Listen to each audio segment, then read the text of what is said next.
അതൊരു കോയിൻസിഡൻസ് എന്നേ ഞാൻ പറയുള്ളൂ. കാര്യം ഒന്നാമത്തെ കാര്യം ഞാൻ വെറും ഒരു സിംഗർ മാത്രമാണ്. രാജേഷ് കടവന്ത്ര എന്നുള്ള ഒരു ഗ്രൂമർ, കോമഡി ഉത്സവത്തിലെ ഗ്രൂമറിന്റെ ഒരു ഒറ്റ ധൈര്യത്തിലായിരിക്കും ഞാൻ ചിലപ്പോൾ അത് ചെയ്തത്. ഞാൻ ആദ്യം മുതലേ പന്തളം ബാലൻ ചേട്ടന്റെ കൂടെ ഉണ്ടായിരുന്നു. 20 വർഷത്തോളം ഗാനകേരളി എന്ന ശശി മലമാരി അറിയപ്പെടുന്ന ഒരു പെർക്യൂഷൻ ആർട്ടിസ്റ്റാണ്. പുള്ളിയുടെ ട്രൂപ്പിലാണ് പാടിക്കൊണ്ടിരുന്നത്. അതിനുശേഷമാണ് ഞാൻ പാലാ കമ്മ്യൂണിക്കേഷനിലോട്ട് പോകുന്നത്. പിന്നെ ഇനി വേറൊരു വർക്ക് കൂടെ ചെയ്തിട്ടുണ്ടായിരുന്നു. ബഹറിലുള്ള ഒരു ചേട്ടന്റെ ഒരു നല്ല കുറച്ച് വരികളായിരുന്നു. ആ പുള്ളിയുടെ ഒരു ആവശ്യമായിരുന്നു മ്യൂസിക് ചെയ്യണമെന്ന്. അപ്പൊ അതിനുവേണ്ടി നമ്മുടെ ആഷികാവണിയാണ് ക്യാമറ ചെയ്തിട്ടുള്ളത്.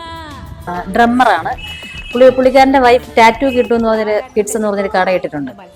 അവരെനിക്ക് ഫ്രീ ആയിട്ട് ചെയ്തു തന്നെയാണ്. സ്റ്റാർ സിംഗറിൽ വായിക്കുന്ന കീബോർഡിസ്റ്റ് അനൂപേട്ടനാണ് ആദ്യമായിട്ട് എനിക്ക് ലളിതഗാനം പഠിപ്പിച്ചു തരുന്നത്. പിന്നെ എനിക്ക് ആ സമയത്ത് പത്തനാപുരം ജോസേട്ടനും കുഞ്ഞിലെ എന്നെ പാട്ട് പഠിപ്പിക്കാനൊക്കെ വന്നിട്ടുണ്ട്. അനൂപേട്ടന്റെ ചേട്ടൻ അനിച്ചേട്ടനും